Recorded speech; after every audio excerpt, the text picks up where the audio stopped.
అందరికీ నమస్కారం. నేను మీ డాక్టర్ వరలక్ష్మి.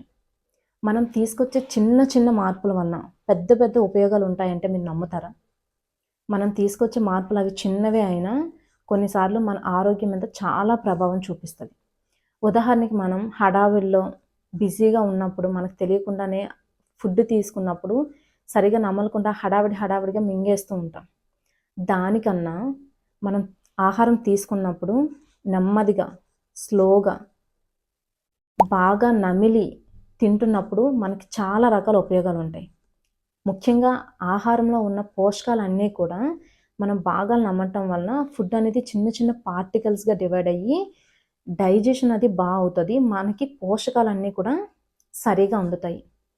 ఇంకా మైండ్‌ఫుల్ ఈటింగ్ అంటారు. ఇది చాలా ముఖ్యం. మైండ్‌ఫుల్ ఈటింగ్ అంటే మనం తిన్నప్పుడు మనకి ఎలాంటి డిస్ట్రాక్షన్స్ లేకుండా టీవీ, ఫోను ఇవన్నీ పక్కన పడేసి మన ఫుడ్ మీదే మనం కాన్సంట్రేట్ చేసి మనం తింటున్నప్పుడు నెమ్మదిగా నమిలి బాగా తింటున్నప్పుడు ఎక్కువ టైము మన ఫుడ్ అనేది ఈ టేస్ట్ బడ్స్‌తో కాంటాక్ట్‌లో ఉంటది.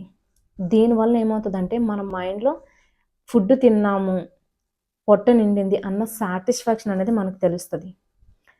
ఇలా తింటున్నప్పుడు మైండ్‌ఫుల్‌గా మనం తింటున్నప్పుడు మనం అసలు ఎంత తింటున్నాము అనేది మనకు తెలుస్తది. ఇంకా ఓవర్ ఈటింగ్ అనేది ఉండదు. ఓవర్ ఈటింగ్ వలన వెయిట్ గెయిన్ అవుతాము. బరువు పెరగడం అది ఉంటుంది. అదే మనం టీవీ, ల్యాప్‌టాప్ ఇవి వాడుతూ మనం తినేదాని మీద శ్రద్ధ పెట్టకపోతే ఎక్కువగా తింటూ ఉంటామనమాట. ఓవర్ ఈటింగే చాలా వరకు చాలా మందిలో కారణం బరువు పెరగడానికి.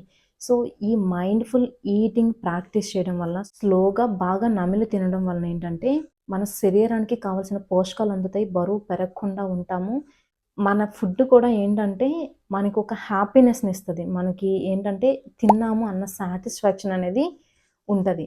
సో, డెఫిషియన్సీస్ కూడా చాలా వరకు కూడా తగ్గుతాయి. ఈ మినరల్స్ గానీ, లేదంటే విటమిన్స్ ఈ డెఫిషియన్సీస్ కూడా మైండ్‌ఫుల్ ఈటింగ్ ప్రాక్టీస్ చేయడం వలన మనకి ఈ పోషకాహార లోపం అనేది కూడా చాలా వరకు అధిగమించొచ్చు.